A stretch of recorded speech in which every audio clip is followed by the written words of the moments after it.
Sir ಇದು ನೋಡಿ Jupiter ZX ಮಾಡಲು. ಇದರಲ್ಲಿ ತುಂಬ ಜನ ಹೇಳ್ತಾರೆ ಸೈಡ್ ಸ್ಟ್ಯಾಂಡ್ ಸೆನ್ಸರ್ ಇಲ್ಲ ಅಂದರೆ ಗಾಡಿ ಸ್ಟಾರ್ಟ್ ಆಗಲ್ಲ ಅಂತ. ಆ ಥರ ಏನಿಲ್ಲ. ಇವಾಗ ನೋಡಿ ನಾನು ಸೈಡ್ ಸ್ಟ್ಯಾಂಡ್ ಸೆನ್ಸರ್ ಡಿಸ್ಕನೆಕ್ಟ್ ಮಾಡ್ತಾಯಿದ್ದೀನಿ. ಗಾಡಿ ಇಗ್ನಿಷನ್ ಆನ್ ಮಾಡ್ತಾಯಿದ್ದೀನಿ. ಸ್ವಲ್ಪ ಮಾಡಿದೆ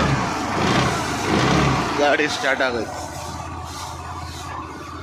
ಮತ್ತು ಕನೆಕ್ಟ್ ಮಾಡ್ತಾಯಿದ್ದೀನಿ.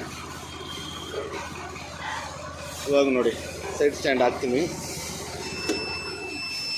ಗಾಡಿ ಆಫ್ ಆಗುತ್ತೆ. ಹಂಗಂದರೆ ಈ ಗಾಡಿಯಲ್ಲಿ ಏನು ವಿಶೇಷ ಅಂದರೆ ಈ ಆರೆಂಜಲ್ಲಿ ಬ್ಲೂ ಲೈನ್ ಇದರಿಂದ 12 ವೋಲ್ಟ್ ಬರುತ್ತೆ. ಆ 12 ವೋಲ್ಟು ಈ ಬ್ಯಾಕ್ ವೈಟಲ್ಲಿ ಗ್ರೇ ಲೈನ್ಗೆ ಸಪ್ಲೈ ಆಗುತ್ತೆ.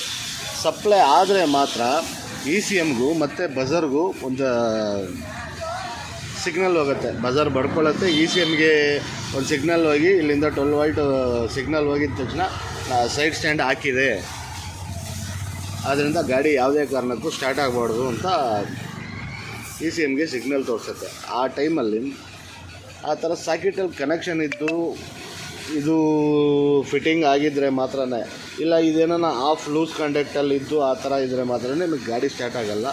ಬಟ್ ಸೈಡ್ ಸ್ಟ್ಯಾಂಡ್ ಸೆನ್ಸಾರ್ ಇಲ್ಲ ಅಂದರೆ ಈ ಮಾಡೆಲಲ್ಲಿ ಮ್ಯಾಗ್ವೀಲ್ ನೋಡಿ, ಫ್ರಂಟ್ ಡಿಸ್ಕ್ ಮ್ಯಾಗ್ವೀಲು,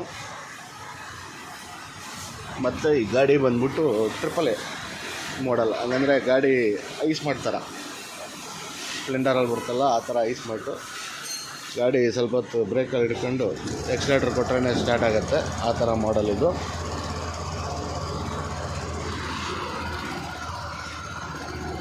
ಆದ್ದರಿಂದ ಈ ಗಾಡಿಗೆ ಸೈಡ್ ಸ್ಟ್ಯಾಂಡ್ ಸೆನ್ಸಾರ್ ಇಲ್ಲ ಅಂದ್ರೂ ಈ ಗಾಡಿ ಸ್ಟಾರ್ಟ್ ಆಗುತ್ತೆ. ಜಾಸ್ತಿ ತಲೆಗೆಡಿಸ್ಕೊಬಿಡಿ, ನಮಗೆ ಗೊತ್ತಿರೋ ಮಾಹಿತಿ ನಾವು ಕೊಟ್ಟಿದ್ದೀವಿ. ಗೊತ್ತಿದ್ದರೆ ಓಕೆ, ಗೊತ್ತಿಲ್ಲದೆ ಇರೋರಿಗೆ ಇನ್ಫಾರ್ಮೇಷನ್.